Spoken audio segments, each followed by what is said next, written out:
Мой доклад посвящен тому, как путешественники по Крыму описывали иудейские общины, существовавшие на полуострове. Казалось бы, что нового тут можно сказать, поскольку имеются многочисленные исследования, которые используют данные травелогов.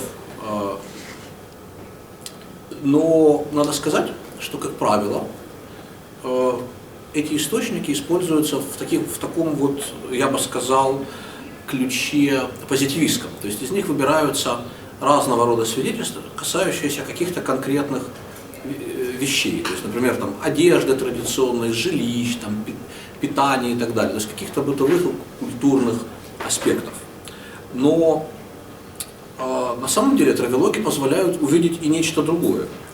А именно то, какие образы вот этих иудейских общин в Крыму создавались иностранцами, как они это дело осмысливали, и как и почему вот эти люди становились элементом туристической карты, что ли, Крымского полуострова.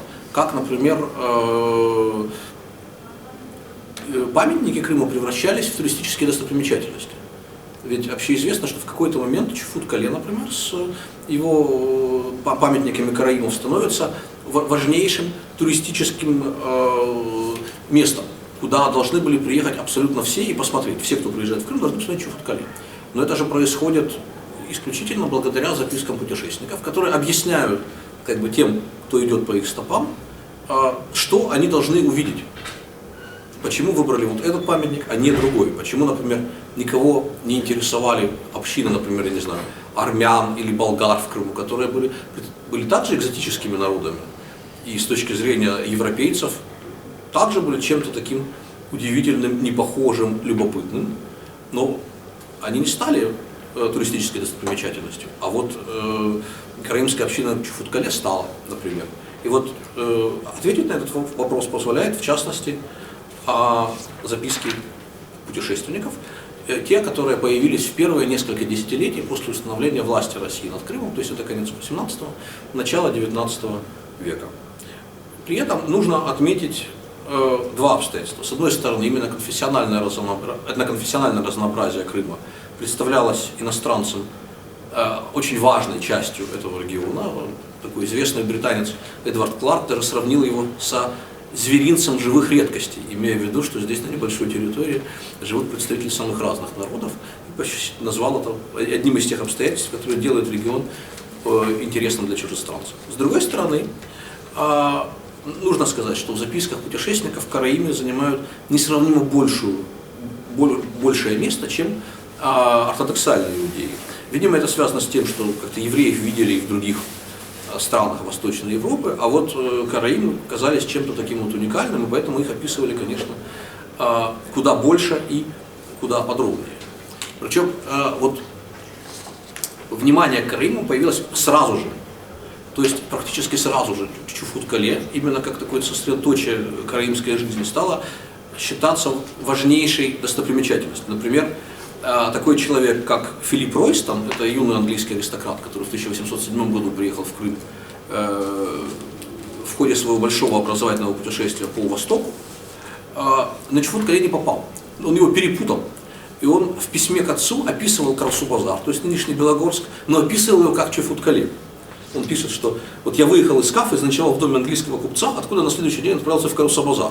Это место замечательно тем, что здесь единственный на свете еврейский город, где вовсе нет христиан. И дальше он описывает, Чуфут-Кале, но находится он в Карсу-Базаре, то есть в совершенно другом городе, который в природном отношении совершенно отличается. И это письмо, это его отчет к отцу. Папа, как я вот везде езжу, как я выполняю свою образовательную программу.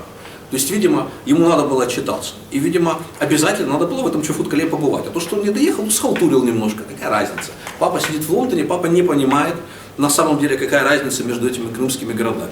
Поэтому вот он описывает один город под видом другого. А вот в это время, это вот конец эпохи просвещения и начало эпохи романтизма, важнейшим свойством народа, вот в тех протоэтнографических представлениях, считались его, так сказать, нравы, то есть моральный облик, которые обычно формулировались на основе личного опыта, генерализировались, то есть на основании контакта с одним-двумя людьми, распространялись выводы на весь народ. И обычно нравы одного народа противопоставлялись другим. Вот, например, что пишет тот же Кларк. Характер евреев-караимов прямо противоположен тому, что обычно приписывают их собратьям в других странах, будучи в общем безупречными. Их честность вошла в поговорку в Крыму, а слово «караима» считается равным клятве. Неизвестно, почему Кларк так решил, но важно, что он прямо противопоставляет караимов ортодоксальным евреям. И вот эта идея, она потом, вот противопоставление караимов и евреев-ортодоксов, она потом переходит со страницы одного травелога на другой. Вот, например, что пишут Эбенезер Хендерсон. Караимы лишены многих суеверий, которые обнаруживаются у евреев в целом. Как-то вера в переселение душ, власть талисманов и прочее. Понятно, что с точки зрения образованных иностранцев, суеверия считались показателем нецивилизованного народа. Соответственно, таким образом находится место людей на карте цивилизации, то, что называется карта цивилизации. Вот караимов на этой карте помещают в гораздо более выигрышное положение по сравнению с ортодоксальными евреями. А вот что пишет, например, шотландец Матью Гартли в 1802 году. Он пишет о Чофуткале. Здесь, к изумлению тех, кто знаком с польскими или северными евреями, оказывается, что детям Израиля свойственен дух чистоты и процветания, редко наблюдаемый у первых. Мало того, даже улицы их небольшого города чистые и опрятные. Иначе говоря, чистоплотность считалась важным свойством, которое опять же отличает людей цивилизованных от нецивилизованных. И в этом смысле Гартли опять же рисует свою карту цивилизации и находит на нем такое более выигрышное место для караимов по сравнению с ортодоксальными евреями. И дальше он пишет. Я понял, что дети Израиля обязаны привилегией жить вот на вершине горы своему известному трудолюбию. Ведь их цитадель, пусть и окруженная древней стеной с башенками, находится на высокой скале, где нет ни капли воды, кроме той, что можно получить с неба в дождливую погоду. Неудивительно, что такой праздный народ, как татары, передал племени, знаменитому своим трудолюбием, и которое к тому же оказалось каким-то образом им полезным, место, не имевшее военного значения, ведь жителям его приходится спускаться вниз за каждым кувшином воды. Опять же, трудолюбие считалось свойством людей цивилизованных. А в это время в записках путешественников возникает такой стереотип татарская ленность. Иначе говоря, крымские татары понимались как люди абсолютно праздные, в духе дикарей Жан-Жака Руссо, то есть природный человек, естественный, которому не нужно трудиться, который там питается плодами, буквально падающими с дерева, так сказать, в рот, и которые не понимают вот этой протестантской этики необходимости работать. И в качестве противоставлений, опять же, рисуют караимов, то есть людей трудолюбивых и, следовательно, более цивилизованных. С другой стороны, вот этот прием генерализации, когда контакт с каким-то одним человеком и результаты этого контакта переносятся на всю этническую группу, тоже очень хорошо наблюдается у путешественников. Вот Реджинальд Хеппер, будущий епископ индийской Калькутты, в 1806 году рассказывает, как он ездил по Крыму, как он в Кафе нанял переводчика, который был польским евреем, но прожил несколько лет в Константинополе, и как он разочаровался в этом переводчике, потому что сначала переводчик напивался, и они в результате не видели каких-то достопримечательностей, потом он устал, и поэтому они не поехали осматривать гору Четвердак, и вывод отсюда он делает такой, пишет своему другу Роберту Хею: «Остерегайтесь всех русских, греков, евреев и армян, ведь вы пытаете отвращение к плутовству и низости». То есть таким образом закладываются тоже определенные негативные стереотипы, которые потом имели свой результат.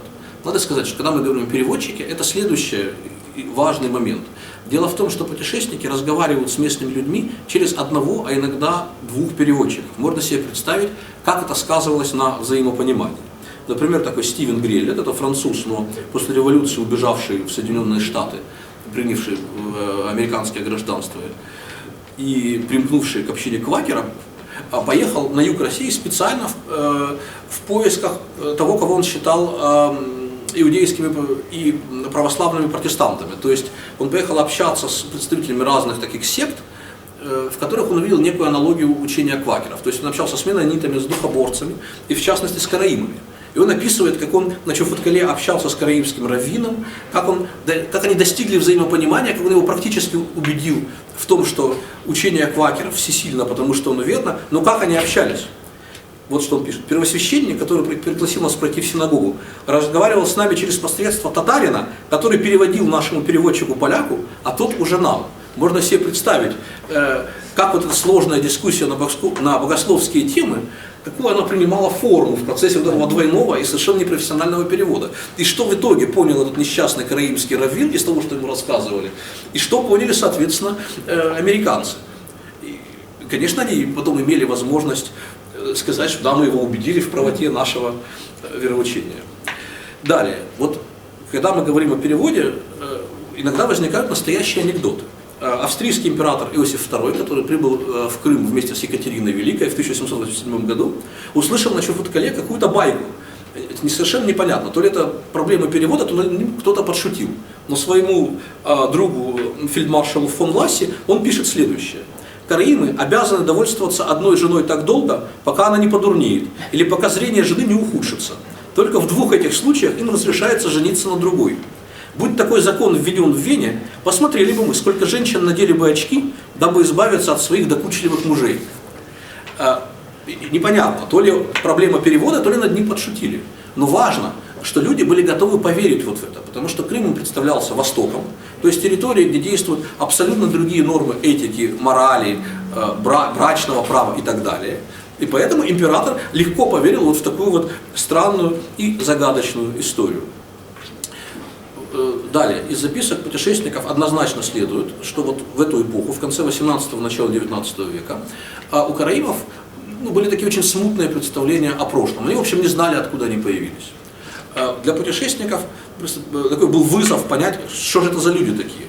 Причем для того, чтобы вот это понять их происхождение, они выдумывали самые фантастические вещи. Просто потому, что современная этнография еще не существовала, не было понимания этнических процессов, поэтому гипотезы выстраивались на основании очень странных обстоятельств. Вот что пишет, например, Роберт Хей в 1807 году, это британский дипломат. Удивительно, что Геродот упоминает о существовании племени, именовавшегося меланхленами, или одетыми в черное. Опасно, однако, делать построение на основании совпадений такого рода, которое вообще может быть просто случайным. Он имеет в виду черную одежду караимов, на основании этого цвета многие путешественники думали, что караимы являются потомками меланхленов, то есть кочевников, одетых в черные плащи, которых описывал Геродот в V веке до нашей эры. Это такое довольно распространенное было заблуждение. То есть для таких этнографических реконструкций достаточно было просто совпадения цвета одежды. Но, между прочим, записки путешественников показывают, кстати говоря, вот, что в это время, с одной стороны, караимы еще не думали о том, что они происходят из глубин веков. Вот, например, что пишет французский шпион Жан Люи, который побывал в Крыму в 1803 году и предоставил Наполеону подробнейший мемуар о состоянии дел на юге России. Вот он ездил на Чуфуткале. Я спросил у сопровождавшегося меня раввина, сколько лет этому кладбищу. Имеется в виду, конечно, кладбище в Иосафатовой долине. Он подвел меня к самой старой могиле, почти полностью ушедшей в землю, и перевел надпись на ней. Иосиф, сын Шаптая, 5204 год. То есть это 15 век по христианскому летоисчислению. Это показывает, что никаких представлений о глубокой древности своей истории у караимов тогда еще не существовало. И таких, надо сказать, много эпизодов. Регулярно путешественники ходят на кладбище под Чуфуткале, и дальше глубже 14 века, тогда еще не простирались предания караимов о своей древней истории.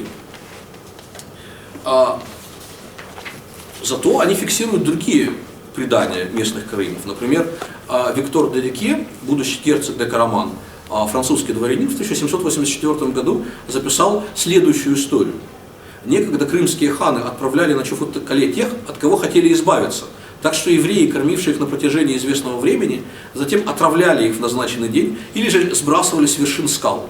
Братья и ближайшие родственники ханов не были застрахованы от печальной судьбы тех, кто оказался под подозрением, а при каждом внезапном повороте кровь жертв тирании и узурпации текла реками. И даже он там увидел какие-то на скале якобы следы крови невинных жертв, которые, коварные караимы сбросили с вершины скалы. Это какие-то местные предания, вряд ли он это сам придумал. То есть какие-то были смутные предания у этих людей, а путешественники были готовы в них поверить. Другое предание такого рода в 1821 году записал миссионер Эбенезер Хендерсон. Он пишет, что где-то в начале прошлого, то есть 18 столетия, в правлении Хаджи Селимгирея караимы получили особые привилегии вследствие того, что один из их врачей вылечил сестру хана Улу-Хани. Вместо того, чтобы нести обязательные работы во дворце и платить большую подушную подать, как делают их соседи греки и армяне, они оказались под покровительством княгинь высшего ранга, будучи обязанными лишь поставлять им дрова, кофе и другие нужные в хозяйстве вещи, но не в качестве дани, а в знак благодарности за дарованные им привилегии. Это тоже какое-то местное предание, которое существует у этих людей и которое путешественники добросовестно записывают.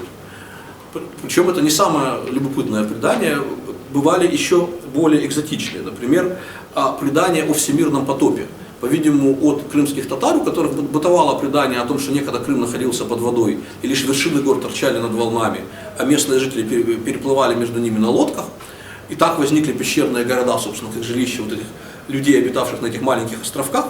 Вот это вот предание заимствовали, видимо, караимы, и они рассказывали путешественников о том, что некогда, значит, Чуфут-Кале это был остров в океане, а все вокруг было покрыто морем. Причем интересно, что путешественники немедленно осмысливали это предание в традициях своей эпохи. Они сюда же привлекали рассуждения философов-просветителей о всемирном потопе, они вспоминали библейские истории о всемирном потопе, они вспоминали рассказы античных авторов Геродота и Страбона о том, что некогда, значит, случился потоп в Черном море и так далее, и так далее. И таким образом придавали вот такого рода преданиям научный вид. Наконец, последнее, о чем я хочу сказать, чтобы уже закончить, это представление, которое возникло у путешественников о том, что местные жители в Крыму, караимы и евреи, готовы креститься, что они уже созрели для того, чтобы принять крещение. Дело в том, что в начале 19 века в Крыму появляется довольно много христианских проповедников, прежде всего западноевропейских протестантов. Они появляются в Крыму с разрешения императора Александра I, который рассматривал христианизацию как некую возможность для интеграции мусульман, евреев и старообрядцев вот в российское общество. Поэтому он оказывал покровительство и российскому библейскому обществу, которое было создано в Петербурге, и шотландским миссионерам, которые жили на Северном Кавказе, но имели филиал в Бахчисарае, и некоторым другим. Вот сохранились записки этих самых миссионеров, которые пишут разное, но из их записок создается впечатление о том, что вот местные люди готовы креститься. Вот что пишет, например, старший агент российского библейского общества британец Роберт Пинкертон, который побывал в 1816 году в Симферополе. И он вот с гордостью пишет своим корреспондентам, что он собрал множество пожертвований. И среди тех, кто дал деньги на, так сказать, распространение Библии, на, Нового Завета, на самом деле, на тюркском языке среди, значит, крымских жителей, было более 200 человек, из которых 76 магометан и 5 караимских евреев. Правда, через 5 лет, уже упомянутый мной Эбенезер Хендерсон приезжает в Крым, изучает здесь склады этого библейского общества, на которых, значит, лежат эти копии Нового Завета на тюркском языке, и пишет, что за истекшие годы вряд ли было сделано что-то, помимо учреждения хранилища Библии, где присланные сюда экземпляры Писания аккуратно сберегались в изящных пристенных витринах из дерева. Иначе говоря, эти Библии привозили, они там лежали, и, конечно, никто из местных жителей и не собирался их разбирать. Но амбиции оставались, и когда в 1818 году в Крым приезжает Льюис Уэй, автор известного проекта по обращению евреев в христианство, он даже решает основать в Крыму колонию, куда вот этих вот христианизированных евреев селить. И он ведет переговоры о покупке поместья в селении Карагос, это в восточной части Крыма. И вот продавец этого поместья, Артур Янг, не без иронии описывает этого Уэя. По его словам, этот Уэй был абсолютно уверен, что через 8 или 10 лет он сможет через Крым перевести евреев в Израиль. Как только на столе перед ним развернули карту, он сразу же указал на дорогу, по которой дети Израиля должны вместе с багажом отправиться в Иерусалим. В частности, польские евреи сначала соберутся на берегах Черного моря, а оттуда на кораблях, значит, поплывут в Израиль. При этом в процессе они еще как-то должны креститься. И все это они должны сделать в Восточном Крыму. И у них не было сомнений, у этих миссионеров, в том, что этот эпизод обязательно случится. Причем надо сказать, что миссия этого самого Льюиса Уэя, она закончилась довольно плохо. Потому что у него был ученик, крещеный еврей по имени Нехемия Соломон, который должен был стать проповедником в Крыму у караимов. Но он, правда, оказался жуликом и, забрав все деньги, сбежал. Поэтому миссия, значит, вот ничем не закончилась. Но, правда, есть свидетельство того, что память об этом сохранилась, и потом, через какие-то годы, караимы даже спрашивали, где вот этот человек, который приезжал, Библии раздавал и так далее. Вот я уже говорил о том в начале своего доклада, как квакер Стивен Гриллер в 1819 году тоже беседовал с караимами на Чуфут-Кале, и как они, по его словам, поняли его какие-то, убеждения, и были готовы с ним согласиться в его правоте по религиозным вопросам. Но опять же вопрос, поняли ли это, или это проблема двух переводчиков, через которых велась беседа. Вот создается такое впечатление, что когда вот эти и многие другие миссионеры общались с местными жителями, они принимали просто элементарную вежливость за согласие с их тезисами. Что люди с ними как-то пытались вежливо относиться, выслушивали какие-то вот эти рассуждения на непонятном языке. Но понятно, что ни о какой готовности креститься речи не шла. Но миссионеры выдавали, разумеется, желаемое за действительное. Таким образом, подводя итоги, я хотел бы сказать, что вот записки путешественников, с одной стороны, превратили крымские иудейские общины, прежде всего караимов, в местную достопримечательность. Чуфут-Кале стал местом, которое надо было обязательно увидеть всякому человеку, который в Крым приезжает. Учитывая особое отношение к путешествию в культуре Запада, когда путешествие понималось как поиск знаний, это важный момент. Так Чуфут-Кале стала достопримечательностью. История караимов была включена в контекст собственных представлений об истории мира. Вот все эти истории о всемирном потопе, они нашли место в представлениях вот этих жителей Запада о всемирной истории. А благодаря запискам путешественников в общественном сознании утвердилась мысль о том, что караимы полностью противоположны ортодоксальным евреям, что они относят более цивилизованного, уровня нации, чем ортодоксы. И следующее поколение уже так и относились к местным жителям. И, наконец, эти записки, они показывают стереотипы мышления европейцев той эпохи. И, может быть, удастся сделать такое осторожное предположение, что эти записки, они имели некоторый эффект бумеранга, потому что, разумеется, местные жители, те из них, кто были образованные, они изучали, что о них пишут извне, и воспринимали высказанные путешественниками эти идеи. Например, о глубокой древности истории тех же караимов, что если путешественники пишут о том, что они потомки Геродотовых и Меланхтонов, может быть, это как-то повлияло на потом собственный национальный нарратив караимов, которые пытаются свое прошлое отнести к какой-то глубочайшей древности. Спасибо за внимание. Спасибо. Вопрос.